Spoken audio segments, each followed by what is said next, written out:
ॐ भूर्भुवः स्वः तत्सवितुर्वरेण्यं भर्गो देवस्य धीमहि धियो यो नः प्रचोदयात्। ओम शांति शांति शांति। नमस्कार दोस्तों, भगवान श्री राम नाम है ऋषि की सबसे सर्वोत्तम और प्राथमिक जो उपदेश या जो शिक्षा थी वो थी मैं कौन हूँ। इंग्लिश में हु एम आई। ये छोटी सी पुस्तिका बहुत ही प्रसिद्ध है। संसार की लगभग सभी भाषाओं में इसका अनुवाद हो चुका है। मैं कौन हूँ आत्म अन्वेषण से जुड़े प्रश्नोत्तर का संग्रह है। ये प्रश्न 1902 में श्री प्रकाशम पिल्ली द्वारा भगवान रमण महर्षि से पूछे गए थे। भगवान उस समय विरूपक्षा केव में मौन अवस्था में थे। उन्होंने प्रश्नों का उत्तर लिख कर दिया। प्रश्नोत्तर का यह संग्रह सर्वप्रथम 1923 में श्री पिल्लई द्वारा ननियार शीर्षक से प्रकाशित कराया गया। बाद में यह कई बार अनेक भाषाओं में प्रकाशित हुआ। मैं कौन हूँ में भगवान रमण महर्षि से पूछे गए 28 प्रश्न और उनके उत्तर हैं। प्रश्नोत्तर रूप में अनेक भाषाओं में अनुवादित ननियार मैं कौन हूँ किन्हीं कारणों से हिंदी भाषा में प्रकाशित नहीं हो सका। हिंदी में मैं कौन हूँ लेख रूप में होते हुए भी प्रश्नोत्तर स्वरूप नहीं था। भगवान के अनुग्रह से हिंदी भाषा में प्रश्नोत्तर रूप यह ग्रंथ प्रथम बार प्रकाशित किया जा रहा है। इसमें प्रश्नोत्तर के साथ साथ लेख रूप को भी सम्मिलित किया गया है। हमें विश्वास है कि मैं कौन हूँ कि शोध एवं बोध पर आधारित इस ग्रंथ का राष्ट्रभाषा हिंदी में प्रकाशन असंख्यों का मार्गदर्शन करेंगे। ये ऊपर की जो टिप्पणी है ये रामनाश्रम के अध्यक्ष वी.एस. रमणन जो महर्षि के पौत्र हैं का है। अब हम मैं कौन हूँ का वीडियो रूपांतर शुरू कर रहे हैं। सभी जीव दुख रहित शाश्वत सुख की इच्छा रखते हैं तथा हर किसी में देखा गया है कि उसे स्वयं के प्रति सर्वाधिक प्रेम होता है। सुख ही प्रेम का कारण है। वह सुख जो स्वयं का स्वभाव है और जिसकी अनुभूति मन रहित गहन निद्रा की अवस्था में होती है की प्राप्ति के लिए व्यक्ति को अपने शिवम को जानना चाहिए। उसके लिए मैं कौन हूँ का ज्ञान विचार ही प्रमुख साधन है। पहला, मैं कौन हूँ। सप्त धातुओं से बना स्थूल शरीर मैं नहीं हूँ। शब्द, स्पर्श, रूप, रस, गंध इन पांचों विषयों को प्रथम ग्रहण करने वाले क्रमशः कर्ण, त्वचा, नेत्र, जिह्वा और नासिका ये पांचों ज्ञानेंद्रियां भी मैं नहीं हूँ। वाणी, गमन, ग्रहण, मल विसर्जन, आनंद ये पंचविध क्रियाएं करने वाली कर्मस्य वाक, पाद, पाणी, वायु और उपस्थ ये पांच कर्मेंद्रियां भी मैं नहीं। पायु और उपस्थ ये पांचों कर्मेंद्रिय भी मैं नहीं हूँ। श्वास आदि पंच कर्म करने वाले प्राण आदि वायु पंचक भी मैं नहीं हूँ। संकल्प करने वाला मन भी मैं नहीं हूँ।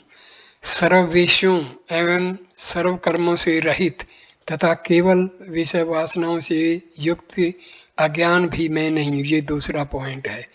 सप्त धातु रस ये होते हैं: रस, रक्त, मांस, मज्जा, मेद, अस्थि और शुक्र। दूसरा, यदि मैं इनमें से कोई नहीं हूँ तो मैं कौन हूँ? उपरोक्त सभी को नेति नेति से निरस्त करने के बाद जो केवल चैतन्य बचता है वह मैं हूँ। तीसरा, उस चैतन्य का स्वरूप क्या है? चैतन्य का स्वरूप सच्चिदानंद है, सत्य चित आनंद। चौथा, स्वरूप का दर्शन कब होगा? ये चौथा प्रश्न है और महर्षि इसका उत्तर देते हैं। जब दृश्य जगत का लोप होता है तो स्वरूप का बोध होता है जो दृष्टा है। पांचवा प्रश्न, क्या दृश्य जगत के बोध प्रतिभास के साथ स्वरूप दर्शन नहीं हो सकता? इसका महर्षि उत्तर देते हैं, नहीं। भक्त पूछता है, क्यों? दृष्टा और दृश्य रज्जु और सर्प जैसे हैं। जैसे कि रस्सी का ज्ञान जो अधिष्ठान आधार है तब तक उदित नहीं होगा जब तक कि काल्पनिक सर्प का मिथ्या ज्ञान नहीं चला जाता, उसी प्रकार स्वरूप दर्शन जो अधिष्ठान आधार है की प्राप्ति तब तक नहीं हो सकती जब तक कि कल्पित जगत दृष्टि का विनाश नहीं हो जाता। सातवां प्रश्न, दृश्य जगत बोध का नाश कब होगा? महर्षि इसका उत्तर देते, मन जो सभी ज्ञान अनुभवों और समस्त कर्मों का कारण है कि लीन होने पर जगत का लोप हो जाएगा। आठवां प्रश्न, मन का स्वरूप क्या है? महर्षि इसका उत्तर देते हैं, जिसे मन कहते हैं वह आत्मा में निवास करने वाली आश्चर्यजनक शक्ति है। इसी से सभी विचार उदित होते हैं। विचारों के अतिरिक्त मन जैसी कोई चीज है ही नहीं, इसलिए विचार मन का स्वरूप है। विचारों के अतिरिक्त जगत का कोई अलग अस्तित्व नहीं है। गहन निद्रा में जब कोई विचार नहीं होता तब कोई जगत भी नहीं होता है। जागृत एवं स्वप्न की अवस्थाओं में जब विचार होते हैं तब जगत भी होता है। जैसे मकड़ी स्वयं जाल बुनती तथा पुनः उसे वापस खींच लेती है, उसी प्रकार मन जगत को प्रतिबिंबित करता है तथा पुनः स्वयं में शिथिल कर लेता है।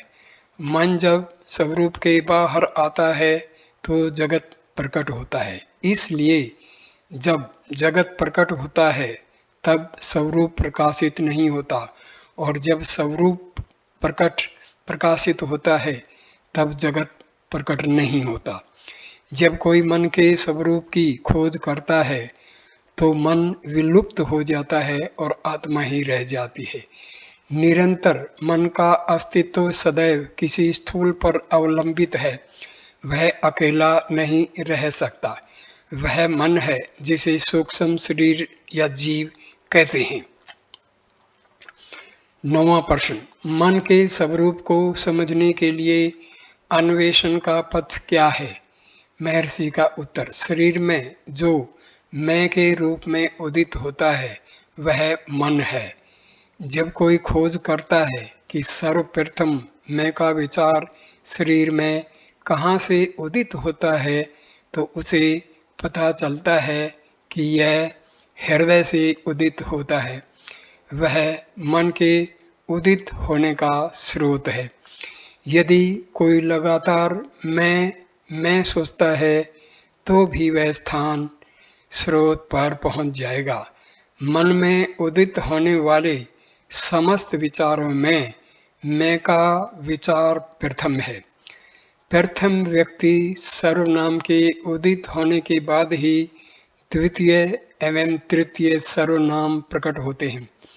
प्रथम व्यक्तिक सर्वनाम के बिना द्वितीय या तृतीय नहीं हो सकते। यहाँ पर एक थोड़ा सा स्पष्टीकरण मैं देता हूँ। हृदय जो हमारा बायोलॉजिकल हार्ट जिसको हम कहते हैं, वो हृदय नहीं है। ये हृदय स्पिरिचुअल हार्ट है, आध्यात्मिक हृदय है। ये वास्तव में समझाने के लिए एक नाम दिया गया है हृदय का, नहीं तो आत्मा, ब्रह्म और हृदय एक ही हैं। और ये हृदय जो है इन्फिनिट है, आत्मा भी इन्फिनिट है और ब्रह्म भी इन्फिनिट है, असीमित है। तो हृदय से हमारा हृदय शब्द से मतलब खून को साफ करने वाला हृदय नहीं है, बल्कि आध्यात्मिक हृदय है। ये याद रखना है। महर्षि की किसी भी बात में जब हृदय का नाम प्रकरण आता है तो हृदय से मतलब आध्यात्मिक हृदय से ही महर्षि जी का मतलब होता था, बायोलॉजिकल हार्ट से नहीं। 10वां प्रश्न, मन स्थिर शांत कैसे होगा? महर्षि का उत्तर, मैं कौन हूं कि अन्वेषण द्वारा ही मन शांत होगा। मैं कौन हूं का विचार सभी अन्य विचारों को नष्ट कर देगा तथा जिस प्रकार शव जलाने के लिए प्रयुक्त डंडा अंत में स्वयं भी जल जाता है, उसी प्रकार यह स्वयं भी नष्ट हो जाता है, तब वहाँ स्वरूप दर्शन होता है। 11वां प्रश्न, मैं कौन हूँ के विचार को सदैव पकड़े रहने का तरीका क्या है? महर्षि का उत्तर, जब दूसरे विचार उदित होते हैं तो व्यक्ति को उन पर ध्यान नहीं देना चाहिए, बल्कि अन्वेषण करना चाहिए कि वे विचार किसके लिए उदित होते हैं। चाहे जितने भी विचार उदित होते हैं तो क्या फर्क पड़ता है। जैसे ही कोई विचार उदित होता है, व्यक्ति को तत्परता से खोज करनी चाहिए कि किसके लिए यह विचार उदित हुआ। उत्तर आएगा, मेरे लिए। इस पर जब व्यक्ति खोज करता है कि मैं कौन हूँ, तो मन अपने स्रोत में वापिस चला जाता है और उदित हुआ विचार शांत हो जाता है। इसके बारंबार अभ्यास से मन अपने स्रोत में रहने की दक्षता विकसित कर लेता है। मन जो सूक्ष्म है, जब बुद्धि एवं ज्ञानेंद्रियों के द्वारा बाहर जाता है तो स्थूल नाम रूप प्रकट होते हैं, और जब ये हृदय में निवास करता है तो नाम रूप विलुप्त हो जाते हैं। मन को बाहर जाने से रोककर उसे हृदय में स्थिर करने को अहम मुख या अंतर्मुखी होना कहते हैं। मन को हृदय से बाहर जाने देने को बहिर्मुखी होना कहते हैं। इस प्रकार जब मन हृदय में निवास करता है तो मैं जो सभी विचारों का मूल है लुप्त हो जाता है और सदैव अस्तित्वमान स्वरूप प्रकाशित होता है। व्यक्ति चाहे जो भी करे उसे बिना मैं के अहंकार के करना चाहिए। जब कोई इस प्रकार से कर्म करता है तो उसके समक्ष सब कुछ शिव स्वरूप के रूप में प्रकट होगा। 12वां प्रश्न, क्या मनोनिग्रह के दूसरे उपाय नहीं हैं? महर्षि का उत्तर, आत्म विचार के अतिरिक्त कोई उपयुक्त उपाय नहीं है। यदि दूसरे उपायों से मन नियंत्रण का प्रयास किया जाता है तो लगता है कि मन नियंत्रित है, किंतु वह पुनः प्रकट हो जाता है। प्राणायाम के द्वारा भी मन स्थिर हो जाएगा, किंतु वह तभी तक नियंत्रित रहेगा जब तक कि प्राण नियंत्रित है, और जब श्वसन आरंभ होता है तो मन पुनः गतिशील हो जाता है तथा संचित वासनाओं के अनुरूप भटकेगा। मन और प्राण दोनों ही का स्रोत एक ही है। निश्चित ही विचार मन का स्वरूप है। मैं का विचार मन का प्रथम विचार है और यही अहंकार है। जहाँ से अहंकार उत्पन्न होता है वहाँ से श्वसन भी आरंभ होता है। इसलिए जब मन शिथिल होता है तो श्वास नियंत्रित हो जाता है, और जब श्वास नियंत्रित होता है तो मन शिथिल हो जाता है। किंतु सुषुप्ति में यद्यपि मन शिथिल रहता है, किंतु श्वास नहीं रुकता है। यह ईश्वरीय इच्छा के कारण है, ताकि शरीर सुरक्षित रहे और लोग यह नहीं समझें कि यह मर गया है। जागृत एवं समाधि की अवस्थाओं में जब मन शिथिल हो जाता है तो श्वास नियंत्रित रहता है। प्राण मन का स्थूल रूप है। मृत्यु के क्षण तक मन प्राण को शरीर में रखता है। जब शरीर मर जाता है तो मन प्राण को साथ ले जाता है। इसलिए प्राणायाम का अभ्यास मनोनिग्रह में सहायक तो है, किंतु यह मन का नाश नहीं करता है। प्राणायाम की तरह मूर्ति ध्यान, मंत्र जप, आहार नियमन आदि मन को शिथिल करने में सहायक हैं। मूर्ति ध्यान एवं मंत्र जप से मन एकाग्र हो जाता है। मन का स्वभाव है सदा चंचल रहना। जैसे सदा हिलते रहने वाले हाथी की सूंड में यदि एक जंजीर दे दी जाए तो वह हाथी जैसे किसी दूसरी चीज को पकड़ने का प्रयत्न किए बिना उस जंजीर को ही पकड़े चलता रहता है। उसी प्रकार मन को भी किसी नाम या रूप ईश्वर के में अनुसक्त रहने के लिए अभ्यास से जोड़ा जाए तो वह उसी को ग्रहण किए रहेगा। मन जब असंख्य विचारों के रूप में फैलता है तो प्रत्येक विचार अत्यंत बलहीन होता है, किंतु विचारों के लीन लुप्त होते होते ही मन एकाग्र एवं बलवान हो जाता है। जैसे मन के लिए आत्म अन्वेषण सरल हो जाता है। सकल नियमों में श्रेष्ठ मित एवं सात्विक आहार है। इन नियमों के पालन से मन में सत्गुण की वृद्धि होती है, जो आत्म अन्वेषण में सहायक होगा। 13वां प्रश्न, समुद्र की लहरों की भांति संचित विषय वासनाओं के असीमित विचार प्रकट होते हैं, वे सब कब नष्ट होंगे? महर्षि का उत्तर, स्वरूप ध्यान तीव्र होते ही वे विचार कर्म से नष्ट हो जाएंगे। यहाँ स्वरूप ध्यान से मतलब है जब हमारी आत्मा के प्रति जो सजगता है, आत्मा के प्रति जो अवेयरनेस है, वो कंटिन्यूअसली जो है हम अटेंटिव हैं। मतलब हम आत्मा की तरफ फुल अटेंशन पे करते हैं, वही स्वरूप का ध्यान है। स्वरूप का मतलब आत्मा। 14वां प्रश्न, क्या आदिकाल से चली आ रही विषय वासनाओं का वे नष्ट होना तथा स्वरूप मात्र बनकर रहना संभव है? महर्षि का उत्तर, यह संभव है या नहीं, संदेह को स्थान दिए बिना निरंतर स्वरूप ध्यान में सुदृढ़ रहना चाहिए। कोई चाहे कितना बड़ा पापी क्यों न हो, मैं तो पापी हूँ, मेरा उद्धार कैसे हो सकता है, यूं दीन हो प्रलाप न करते हुए मैं पापी हूँ के विचार को पूरी तरह त्याग कर यदि वह सतत स्वरूप ध्यान में संलग्न रहेगा तो निश्चित ही सफल होगा। शुभ मन और अशुभ मन ऐसे दो मन नहीं है, मन एक ही है। वासनाएं ही शुभ एवं अशुभ दो तरह की होती हैं। मन जब शुभ वासनाओं के वशीभूत होता है तब उसे शुभ मन कहते हैं, और जब अशुभ वासनाओं के वशीभूत रहता है तब वह अशुभ मन कहलाता है।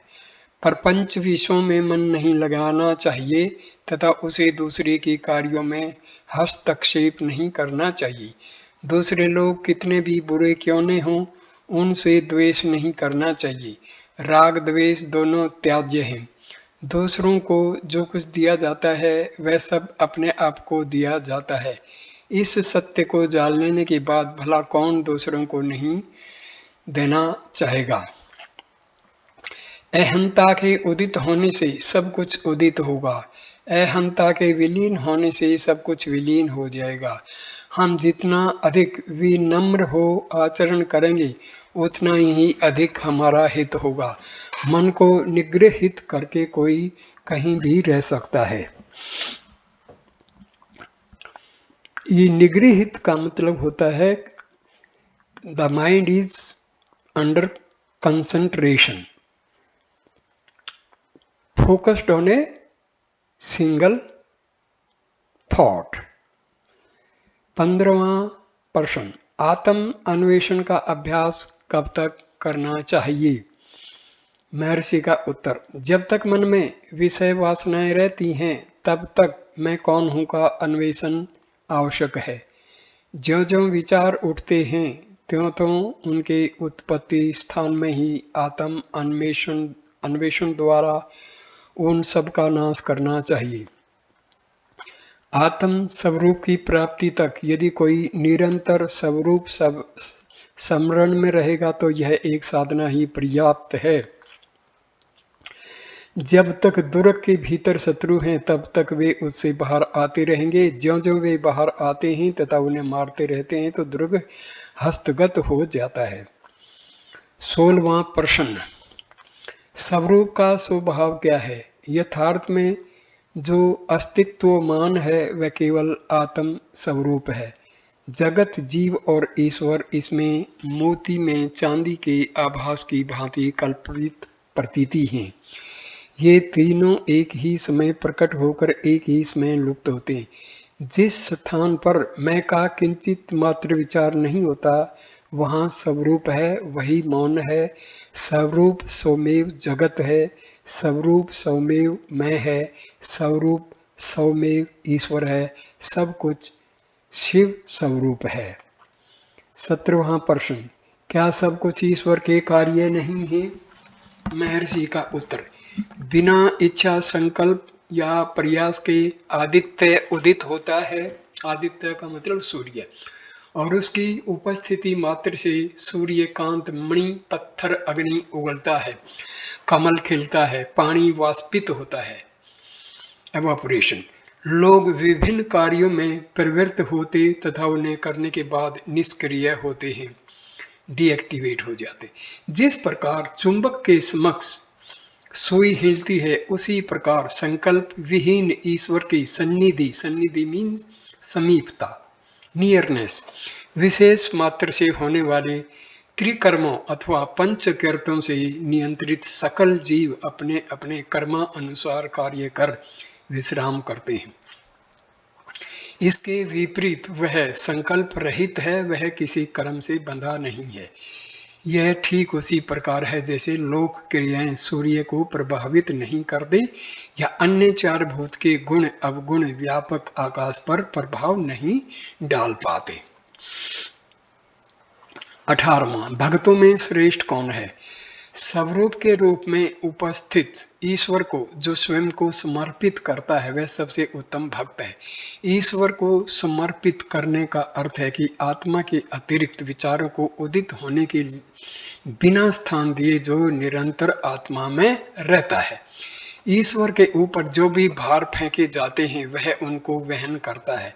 जब परमेश्वर शक्ति सकल चीजों को संचालित करती है तो अपने आप को उसके बिना समर्पित किए क्यों हम निरंतर विचार द्वारा चिंता करते हैं कि क्या करना और किस प्रकार करना चाहिए। हम जानते हैं कि रेलगाड़ी सभी बोझ ले जाती है, इसलिए उसके भीतर प्रवेश के उपरांत हमें छोटा बाहर रेलगाड़ी में रखकर आराम अनुभव करने की जगह तकलीफ सहते हुए अपना सामान सिर पर क्यों लादे रहना चाहिए। 19वां प्रश्न, वैराग्य क्या है? महर्षि का उत्तर, जैसे ही विचार उदित होते हैं उन्हें उनके जन्म स्थान पर उनका बिना कोई चिन्ह छोड़े तुरंत नष्ट कर देना चाहिए। जैसे एक गोताखोर अपने कटी पर एक पत्थर बांधे समुद्र के तल पर तैरता रहता है, वहां से मोती प्राप्त करता है, उसी प्रकार हम में से प्रत्येक को वैराग्य द्वारा अपने स्वयं के भीतर गोता लगाना चाहिए तथा आत्मा रूपी मोती प्राप्त करना चाहिए। 4 भूत हैं, पृथ्वी, जल, अग्नि, वायु और 5वां है आकाश। 20वां प्रश्न, क्या ईश्वर या गुरु किसी जीव को मुक्ति नहीं दे सकते?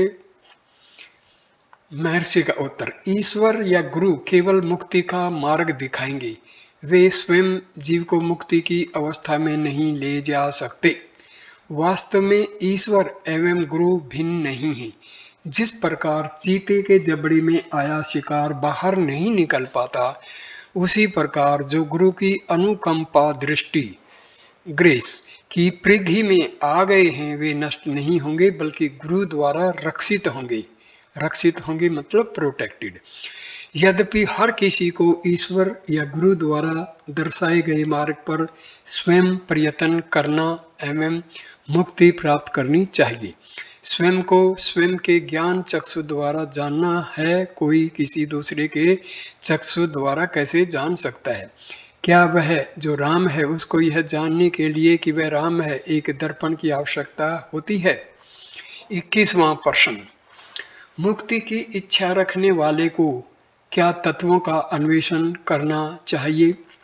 महर्षि का उत्तर, जिस प्रकार कोई कूड़े को फेंकना चाहता है तो उसे उसका विश्लेषण करने या यह देखने के लिए कि वह क्या है की आवश्यकता नहीं होती है, उसी प्रकार जो अपने स्वयं को जानना चाहता है तो उसे स्वरूप को ढकने वाले तत्वों को निरस्त करने के स्थान पर उनकी संख्या गिनने या उनकी विशेषताएं जानने की आवश्यकता नहीं है। संसार को स्वप्न जैसा मानना चाहिए। 22वां प्रश्न, क्या जागृत एवं स्वप्न में कोई भेद नहीं है? महर्षि का उत्तर, जागृत की अवस्था दीर्घ तथा स्वप्न की अक्षणिक होती है। इसके अतिरिक्त उनमें कोई भेद नहीं है। जागृत में जागृत की घटनाएं जितनी सच लगती हैं, उसी प्रकार स्वप्न के समय स्वप्न की घटनाएं उतनी ही वास्तविक लगती हैं। स्वप्न में मन एक दूसरा शरीर धारण करता है। जागृत एवं स्वप्न दोनों ही अवस्थाओं में नाम रूप के विचार कर्म से आते रहते हैं। 23वां प्रश्न, क्या मुमुक्षु के लिए पुस्तकें शास्त्र पढ़ना उपयोगी है? महर्षि का उत्तर, सभी शास्त्र कहते हैं कि मुक्ति पाने के लिए मन को निग्रहित करना चाहिए। उनके उपदेशों का सार है कि मन को शांत करना चाहिए। एक बार इसे समझ लेने पर पुस्तकों के अत्यधिक अध्ययन की कोई आवश्यकता नहीं है। मन को शिथिल करने के लिए अपने स्वयं के भीतर केवल अन्वेषण करना चाहिए कि वह स्वयं क्या है। यह अन्वेषण पुस्तकों में कैसे किया जा सकता है? अपने स्वयं की ज्ञान दृष्टि से अपनी आत्मा को जानना चाहिए। स्वरूप पंचकोशों के भीतर है, किंतु पुस्तकें उनके बाहर हैं। जब अपने स्वरूप का अन्वेषण पंचकोशों के निरस्तीकरण से, निरस्तीकरण का मतलब रिमूवल, एरेडिकेशन से करना है, तो क्या इसको पुस्तकों में करना व्यर्थ नहीं है? एक समय आएगा जब उसे समस्त सीखी हुई चीजों को भूलना होगा। 5 कोश हैं, अन्न में कोश, प्राण में कोश, मनो में कोश, विज्ञान में कोश और आनंद में कोश। 24वां प्रश्न, सुख क्या है? सुख आत्मा का सहज स्वभाव है। सुख का मतलब प्लेजर नहीं है, आनंद है। आनंद और प्लेजर में बहुत डिफरेंस है। आनंद एवरलास्टिंग और प्लेजर टेम्परेरी होता है। सुख आत्मा का सहज स्वभाव है। सुख एवं स्वरूप अलग नहीं है। संसार की किसी वस्तु में कोई सुख नहीं है। हम अपने अविवेक के कारण कल्पना करते हैं कि प्रपंच वस्तुओं से सुख प्राप्त करते हैं। मन जब बहुर्मुखी होता है तो दुख अनुभव करता है। वास्तव में जब इसकी इच्छाएं पूर्ण होती हैं तो यह अपने स्रोत स्थान पर वापस लौटता है तथा केवल आत्म सुख अनुभव करता है जो कि आत्मा है।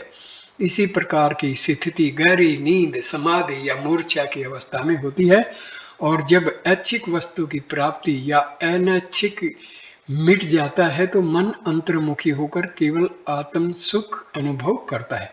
किंतु इस प्रकार मन बिना आराम के निरंतर विचलित रहता क्रमशः आत्मा के बाहर जाता पुनः इसमें वापस लौटता है। पेड़ के नीचे छाया सुखकर लगती है जबकि खुले स्थान की गर्मी सहन नहीं होती। एक जो सूर्य की तपिश में छाया छोड़कर भटकता है तथा वापस छाया में लौटता है अविवेकी है। एक विवेकी व्यक्ति स्थायी रूप से छाया में रहता है। उसी प्रकार ज्ञानी का मन ब्रह्म को नहीं छोड़ता, जबकि इसके उल्टा एक अज्ञानी का मन संसार में घूमता रहता है और दुख की अनुभूति करता रहता है और अल्प समय के लिए आनंद की अनुभूति के लिए ब्रह्म में वापस लौटता है। वास्तव में जिसे जगत कहा गया है वह केवल विचार है। जब जगत विलुप्त होता है, जब कोई विचार नहीं रहता है तो मन आनंद की अनुभूति करता है और जब जगत प्रकट होता है तो उसे दुखों की अनुभूति होती है। 25वां प्रश्न, ज्ञान दृष्टि क्या है? मौन रहना ज्ञान दृष्टि है। मौन रहने का अर्थ मन को आत्म स्वरूप में लीन करना है। यह अवस्था ही ज्ञान दृष्टि कहलाती है।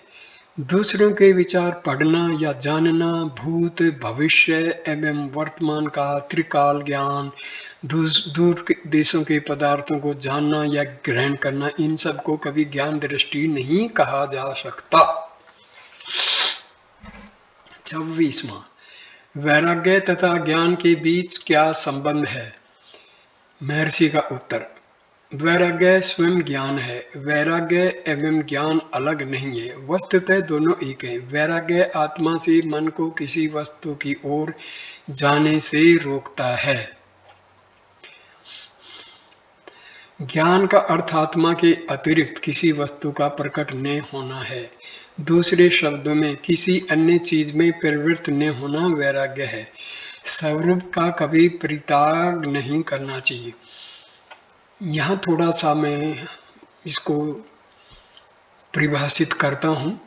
से ज्ञान, हम अपनी आत्मा को और परमात्मा को जाने, ये वास्तव में ज्ञान कहलाता है। पढ़ाई के विषय हैं जैसे केमिस्ट्री है, बायोलॉजी है, हिस्ट्री है, ज्योग्राफी है, ये सब सेकुलर नॉलेज है। वास्तव में जिसको हम ज्ञान कहते हैं वो आत्मा परमात्मा का जो ज्ञान है, अपने स्वरूप का जो ज्ञान है, वही वास्तव में ज्ञान है। 27वां प्रश्न, अन्वेषण एवं ध्यान में क्या भेद है? महर्षि का उत्तर, स्वयं की आत्मा में मन को स्थित करना अन्वेषण है। हम स्वयं ब्रह्म हैं, सच्चिदानंद हैं का निरंतर भाव ध्यान है।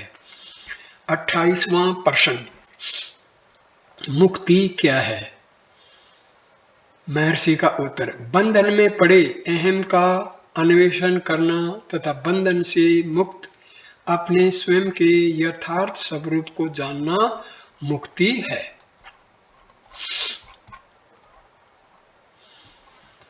अब मैं कौन हूं लेख के रूप में, ये प्रश्न के रूप में था, ये अब एक लेख के रूप में। सकल जीव दुख विहीन हो सदैव सुखी रहना चाहते तथा सबको अपने आप से सर्वाधिक प्रेम है, जो इस तथ्य के कारण है कि सुख उनकी वास्तविक प्रकृति है। इसलिए सुख जो स्वभाव है तथा जिसकी अनुभूति मन विहीन निद्रा में प्रतिदिन होती है, उसको पाने के लिए अपने आप को जानना आवश्यक है। इसके लिए मैं कौन हूँ का ज्ञान विचार प्रमुख साधन है। मैं कौन हूँ सप्त धातुओं रस, रक्त, मांस, मज्जा, मेद, अस्थि, शुक्र से बना स्थूल शरीर में नहीं है। शब्द, स्पर्श, रूप, रस, गंध इन 5 विषयों को पृथक-पृथक ग्रहण करने वाली क्रमशः कर्ण, त्वचा, नेत्र, जिह्वा और नासिका ये 5 ज्ञानेंद्रियां भी मैं नहीं हूँ। वचन, कर्म, ग्रहण, मल विसर्जन, आनंद ये 5 विध क्रियाएं करने वाली कर्मशः वाक, पाद, पाणी, वायु और उपस्थ ये 5 कर्मेंद्रियां भी मैं नहीं हूँ। श्वास आदि 5 कर्म करने वाली प्राण आदि वायु पंचक भी मैं नहीं हूँ। संकल्प करने वाला मन भी मैं नहीं हूँ। सर्व विषयों एवं सर्व कर्मों से रहित तथा विषय वासनाओं से युक्त अज्ञान भी मैं नहीं हूँ। उपरयुक्त समस्त को मैं नहीं हूँ नेति नेति करने के बाद एकांगी अवशिष्ट रहने वाला चैतन्य मैं हूँ। चैतन्य का स्वरूप सच्चिदानंद है। मन जो सकल ज्ञान एवं समस्त क्रियाओं का हेतु और आधार है, यदि लीन हो जाए तो जगत दृष्टि दूर हो जाएगी। जिस प्रकार कल्पित सर्व ज्ञान द्वारा हुए बिना अधिष्ठान रज्जु ज्ञान नहीं होता, उसी प्रकार कल्पित जगत दृष्टि दूर हुए बिना अधिष्ठान स्वरूप दर्शन संभव नहीं है। मन आत्मा में रहने वाली एक अद्भुत शक्ति है। वह सकल विचारों को उत्पन्न करता है। समस्त विचारों को दूर कर देने पर मन जैसी कोई वस्तु पृथक नहीं रहती। अतः विचार ही मन का स्वरूप है। विचारों के अतिरिक्त जगत जैसी कोई भिन्न वस्तु नहीं है। सुषुप्ति में विचार नहीं है, इसलिए जगत भी नहीं है। जागृत एवं स्वप्न में विचार हैं, अतएव जगत भी है। जिस प्रकार मकड़ी अपने भीतर से तंतु बाहर निकालकर जाल बुनती है और फिर उसे अपने भीतर खींच लेती है, उसी प्रकार मन भी अपने भीतर से जगत प्रकट करता है, पुनः उसे अपने भीतर लीन कर लेता है। मन जब आत्म स्वरूप से बाहर निकलता है तब जगत प्रकट होता है। इसलिए जगत के प्रकट होने पर स्वरूप दिखाई नहीं देता तथा जब स्वरूप प्रकाशित होता है तब जगत दिखाई नहीं देता। मन के स्वरूप की छानबीन करते जाने पर यह मालूम होगा कि आत्मा ही मन है। स्वयं का अर्थ आत्मा ही है। मन सदैव किसी एक स्थूल का अवलंबन कर के लिए टिक सकता है, वह एकाकी टिक नहीं सकता। मन ही सूक्ष्म शरीर या जीव कहलाता है। इस देह में जो मैं के रूप में उदित होता है वह मन है। मैं विचार देह में सर्वप्रथम कहाँ से उदित होता है, यह अन्वेषण करने पर विदित होगा कि वह हृदय से उदित होता है। वही मन का उद्गम स्थान है। निरंतर मैं का चिंतन करते रहने से भी यह वहां पहुंचा देगा। मन में उठने वाले सकल विचारों में मैं विचार ही प्रथम विचार है। उसके उदित होने के बाद ही अन्य समस्त विचार उदित होते हैं। उत्तम पुरुष के उदित होने के पश्चात ही मध्य पुरुष और अन्य पुरुष उदित होते हैं। उत्तम पुरुष के बिना मध्यम पुरुष और अन्य पुरुष नहीं टिकते। मैं कौन हूँ अन्वेषण से ही मन निरुद्ध हो सकता है। मैं कौन हूँ अन्वेषण अन्य समस्त विचारों का नाश कर शव को चलाने वाली लाठी की भांति स्वयं भी बाद में विनष्ट हो जाएगा। अन्य विचार उठने पर उनको पूरा होने का बिना अवसर दिए यह अन्वेषण करना चाहिए कि ये विचार किसे उठे, चाहे कितने ही विचार क्यों न उठें, प्रत्येक विचार के उठते ही सतर्क हो यह विचार किसे उठा। इस प्रकार अन्वेषण करने पर मालूम होगा मुझे उठा, तब मैं कौन हूँ। अन्वेषण से मन अपने उद्गम स्थान को लौट जाएगा। उदित हुआ विचार भी लीन हो जाएगा। इस प्रकार अभ्यास करते रहने पर मन की अपने उद्गम स्थल में सुस्थित रहने की शक्ति बढ़ती जाती है। सूक्ष्म मन जब मस्तिष्क एवं इंद्रियों द्वारा बहिर्मुखी होता है, जब स्थूल नाम रूप दृश्यमान होते हैं, वह जब हृदय में टिका रहता है तब नाम रूप तिरोहित हो जाते हैं। मन को बाहर निकलने न देते हुए हृदय में सुस्थित रखना अहम मुक्ता या अंतर्मुक्ता कहलाता है। इस तरह मन जब हृदय में अवशिष्ट अवशिथित हो जाता है, तब मैं जो सकल विचारों का मूल है विनष्ट हो जाता है। सदैव विद्यमान स्वयं स्वरूप ही प्रकाशित होगा। जहाँ मैं विचार लेस मात्र भी नहीं रहता, वह स्वयं स्वरूप है, मीन्स आत्मा है। वही मौन कहलाता है। इस प्रकार निश्चल रहने का ही नाम ज्ञान दृष्टि है। निश्चल रहना अर्थात मन को आत्म स्वरूप में विलीन करना ही है। इसके विपरीत दूसरे के विचार जानना, त्रिकाल की जानकारी रखना, दूर देशों में घटने वाली बातें जानना, ये सब ज्ञान दृष्टि नहीं हो सकते। एकमात्र आत्मा यथार्थ में अस्तित्वमान है। जगत जीव एवं ईश्वर शीत में चांदी की तरह है, उसमें अध्यारोपण है। ये तीनों एक ही समय में दृश्यमान होते हैं तथा एक ही समय में अदृश्य होते हैं। आत्म स्वरूप ही जगत है, आत्म स्वरूप ही मैं है, आत्म स्वरूप ही ईश्वर है। सब कुछ शिव स्वरूप है। मनोनिरोध के लिए आत्म अन्वेषण के अतिरिक्त और कोई समुचित उपाय नहीं है। अन्य उपायों द्वारा निरोध किया जाए तो मन निरुद्ध सा रहकर पुण्य बाहर निकल आएगा। प्राणायाम से भी मन निरुद्ध होगा, किंतु प्राण जब तक निगृहित है तब तक मन भी निरुद्ध होता रहेगा। प्राण बाहर निकलते ही मन भी बहिर्गामी होकर वासना वशीभूत हो भटकेगा। मन एवं प्राण दोनों के उद्गम स्थान एक ही है, सोर्स। विचार ही मन का स्वरूप है। मैं विचार ही मन का प्रथम विचार है, प्राइमरी थॉट। वही अहंकार है, ईगो है। अहंकार जहाँ से उदित होता है वहीं से श्वास भी निकलता है। जब मन का लय होता है तब प्राण का भी लय होता है, और जब प्राण का लय होता है तब मन का भी लय होता है। किंतु सुषुप्ति में यद्यपि मन लीन रहता है, किंतु प्राण का लय नहीं होता। देह की रक्षा हेतु तथा देह मर तो नहीं गई है, यह संदेह दूसरों को न हो, इसलिए ईश्वर की ऐसी नियति है। जागृत एवं समाधि में जब मन लीन होता है तब प्राण भी लयगत होता है। प्राण मन का स्थूल रूप कहलाता है। मृत्यु के समय तक मन प्राण को शरीर में टिकाए रखता, शरीर के मरते समय उसे हर ले जाता है। अतः प्राणायाम मनो निरोध में सहायक है, किंतु वह मनोनाश नहीं करेगा। प्राणायाम की तरह मूर्ति ध्यान, मंत्र जप और आहार नियम भी मनोनिरोध में सहायक हैं।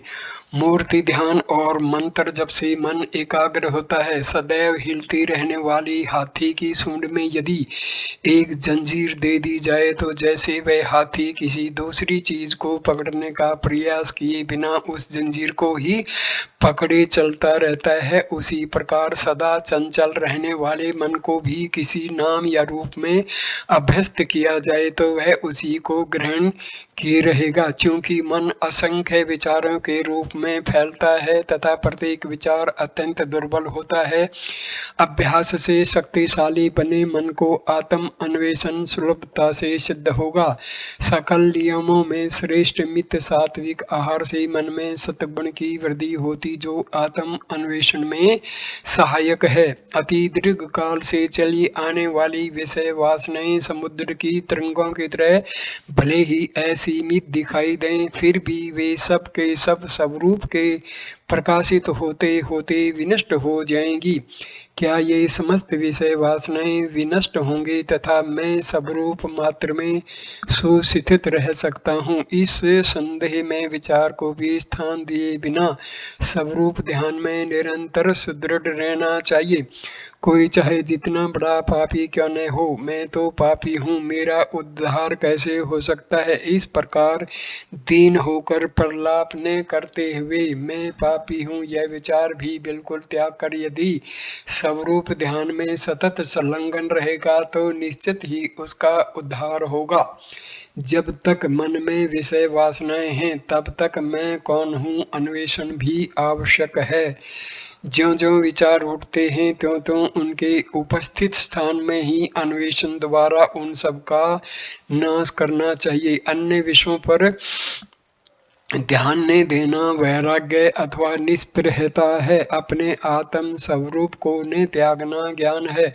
वास्तव में ये दोनों एक ही हैं। जिस प्रकार गोताखोर लोग अपने कमर में पत्थर बांधकर डुबकी लगाते तथा समुद्र के तल में पड़े हुए मोती निकलते हैं, उसी प्रकार हर कोई वैराग्य धारण कर अपने अंदर गहरी डुबकी लगाकर आत्म मोती प्राप्त कर सकता है। सब स्वरूप प्राप्त होने तक यदि कोई निरंतर सब स्वरूप स्मरण में संलग्न रहेगा तो वह एक ही पर्याप्त है। जब तक दुर्ग के अंदर शत्रु हैं तब तक वे उससे बाहर आते रहेंगे। ज्यों-ज्यों वे बाहर आते रहेंगे, उन्हें मारते रहेंगे तो दुर्ग हस्तगत हो जाएगा। ईश्वर एवं सद्गुरु वास्तव में भिन्न नहीं है। जिस प्रकार व्याघ्र के मुख में गया हुआ शिकार बच नहीं सकता, ठीक उसी प्रकार जिन पर सद्गुरु की कृपा दृष्टि पड़ जाती है वे अवश्य ही रक्षित होंगे, कभी नष्ट नहीं होंगे। पर सबको सद्गुरु द्वारा निर्देशित मार्ग का अचूक अनुसरण करना चाहिए। आत्म चिंतन के अतिरिक्त और कोई चिंतन न उठने के लिए किंचित भी अवकाश दिए बिना आत्मनिष्ठा में रहना ही अपने को ईश्वर को समर्पित करना है। ईश्वर पर चाहे जितना भी भार डालें वह समस्त भार का वहन कर लेता है। जब एक परमेश्वर शक्ति सकल कार्यों का संचालन करती रहती है तब भी हम उसके अधीन हो रहे बिना ऐसा करना चाहिए वैसा करना चाहिए इस प्रकार सदैव क्यों सोचते रहें। रेलगाड़ी सकल भार वहन कर ले जाती है, यह जानते हुए भी उसमें यात्रा करने वाले हम अपनी छोटी गठरी भी गाड़ी में रख आराम से रहे बिना उसे अपने सिर पर ढोते हुए क्यों कष्ट उठाते रहते हैं। सुख आत्मा का स्वरूप है। सुख एवं आत्म स्वरूप भिन्न नहीं है। आत्म सुख एक ही है, वही सत्य है। पर पंच के किसी भी वस्तु में सुख नहीं है। अपने अविवेक के कारण हम सोचते हैं कि उनसे सुख मिलता है। मन जब बाहर निकलता है तब दुख का अनुभव करता है। वास्तव में जब कभी हमारे विचार पूर्ण होते हैं तब वह अपने उद्गम स्थान पर लौटकर आत्म सुख का ही अनुभव करता है। उसी प्रकार सुषुप्ति, समाधि और मूर्छा के समय तथा इच्छित वस्तु की प्राप्ति होने पर और अनैच्छिक के दूर होने पर भी मन अंतर्मुखी हो आत्म सुख का ही अनुभव करता है। इस प्रकार मन आत्मा को छोड़कर बाहर जाता हुआ तथा अंदर लौटकर आता हुआ अविश्राम भटकता रहता है। वृक्ष के नीचे पेड़ की छाया सुख में है, बाहर सूरज की धूप कड़ी है। बाहर भटकने वाला मनुष्य छाया में जाकर शीतलता अनुभव करता है। थोड़ी देर बाद बाहर निकलकर गर्मी की भीषणता सहन न पाने पर पुनः पेड़ के नीचे जाता है। इस प्रकार वह छाया या धूप में और धूप से छाया में आता रहता है। ऐसा करने वाला अविवेकी है, किंतु विवेकी छाया छोड़कर नहीं जाता। उसी प्रकार ज्ञानी का मन भी ब्रह्म से अलग नहीं होता, किंतु अज्ञानी का मन तो प्रपंच विषयों में भटकते हुए दुख भोगता तथा स्वल्प समय के लिए ब्रह्म में लौट आने पर सुख पाता रहता है। जगत विचार ही है। जब जगत अदृश्य होता है अर्थात जब विचार नहीं रहते तब मन आनंद का अनुभव करता है। जब जगत दृश्यमान होता है तब वह दुख भोगता है। जिस प्रकार किसी इच्छा, संकल्प या प्रयास के बिना उदित सूर्य के सानिध्य मात्र से सूर्यकांत मणि आग उगलती है, कमल खिलता है, जल वाष्पित होता है। जगत के लोग अपने कार्यों में प्रवृत्त हो उन्हें करके निष्क्रिय होते हैं और जैसे चुंबक के सम्मुख सुई हिलती है उसी प्रकार संकल्प रहित ईश्वर के सन्निधान मात्र से होने वाले त्रिकर्मों अथवा पंचकृत्यों से नियंत्रित सकल जीव अपने अपने कर्मानुसार कार्य कर विश्रांत करते हैं। इसके विपरीत वह संकल्प रहित नहीं है, कोई भी कर्म उसे नहीं लगता। ठीक उसी प्रकार जैसे सांसारिक क्रम सूर्य को स्पर्श नहीं करते और अन्य चतुर्भुजों के गुण अवगुण व्यापक आकाश को नहीं छूते, चूंकि सभी शास्त्रों में यह कहा गया है कि मुक्ति पाने हेतु मनोनिग्रह करना चाहिए। यह जानने के बाद कि मनोनिग्रह ही सकल शास्त्रों का अंतिम उपदेश है, शास्त्र ग्रंथों का अपरिमित रूप से अध्ययन करते रहने का कोई प्रयोजन नहीं है। मनोनिग्रह करने के लिए मैं कौन हूँ के द्वारा अपना अन्वेषण करना चाहिए। शास्त्र ग्रंथों में यह अन्वेषण कैसे किया जा सकता है? अपने आप को अपने ज्ञान चक्षु से जानना चाहिए। क्या राम को मैं कौन हूँ जानने के लिए दर्पण की आवश्यकता है? अहम पंचकोशों के भीतर है, शास्त्र ग्रंथ तो उनके भीतर है। अतः अपने को जिसका अन्वेषण पंचकोशों को भी दूर किया जाना चाहिए, शास्त्र ग्रंथ में ढूंढना व्यर्थ ही है। बंधन में पड़ा हुआ मैं कौन हूँ खोज द्वारा अपने यथार्थ स्वरूप को जान लेना ही मुक्ति है। सदा सर्वदा मन को आत्मा में सुस्थित रखना ही आत्म अन्वेषण कहलाता है। ध्यान में अपने को सच्चिदानंद की भावना करना है। जो कुछ सीखा गया है वह सब एक दिन भूलना होगा। यदि कोई बाहर फेंकने योग्य एकत्रित कूड़ा करकट की जांच करने लगे तो वह जिस प्रकार बेकार है, ठीक उसी तरह कोई व्यक्ति जिसे अपने को जान लेना चाहिए, अपने को आवृत किए हुए सकल तत्वों को एक साथ दूर किए बिना यदि उनकी गणना करता है या उनके गुणों को विवेचन करता है तो वह व्यर्थ है। प्रपंच को एक स्वरूप जैसा मानना चाहिए। जागृत दीर्घ है और स्वप्न अक्षणिक है, इसके अतिरिक्त इनमें कोई भेद नहीं है। जागृत में होने वाले व्यवहार जितने वास्तविक मालूम होते हैं, स्वप्न में होने वाले व्यवहार भी उसी तरह उतने ही वास्तविक दिखाई देते हैं। जागृत तथा स्वप्न दोनों अवस्थाओं में विचार एवं नाम रूप एक ही समय उपस्थित रहते हैं। शुभ मन और अशुभ मन दो नहीं है, मन एक ही है। वासनाएं ही शुभ एवं अशुभ दो प्रकार की होती हैं। मन जब शुभ वासनाओं के वशीभूत होता है तब वह शुभ मन तथा अशुभ वासनाओं के वशीभूत रहता है तब वह अशुभ मन कहलाता है। दूसरे लोग चाहे जितने भी बुरे दिखाई दें फिर भी उनसे घृणा नहीं करना चाहिए। राग एवं द्वेष दोनों ही बुरे हैं। प्रपंच विषयों में मन अधिक नहीं लगाना चाहिए। जहाँ तक हो सके दूसरे के कार्य में हस्तक्षेप नहीं करना चाहिए। दूसरों को जो कुछ दिया जाता है वही अपने को भी दिया जाता है। यह सत्य जान लेने पर कौन दूसरों को दिए बिना रहेगा। अहंता उदित होने पर सब कुछ उदित होगा, अहंता लीन होने पर सब कुछ विलीन हो जाएगा। हम जितना अधिक विनम्र हों आचरण करते हैं उतना ही अधिक हमारा मन होगा। यदि मन निग्रहित किए रहें तो चाहे कहीं भी रह सकते हैं। तो ये वीडियो यहाँ पर पूर्ण होता है। मैं इसको यहाँ विराम देता हूँ। धन्यवाद ये वीडियो देखने के लिए। कृपा करके इसको ज़्यादा से ज़्यादा शेयर कीजिए, लाइक कीजिए, कमेंट कीजिए और चैनल को सब्सक्राइब कीजिए।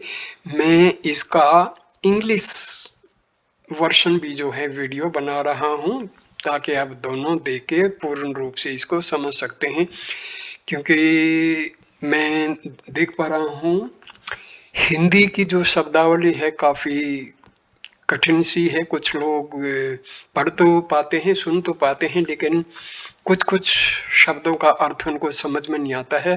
तो दोनों वीडियो देखने से समझ में आ जाएगा। धन्यवाद।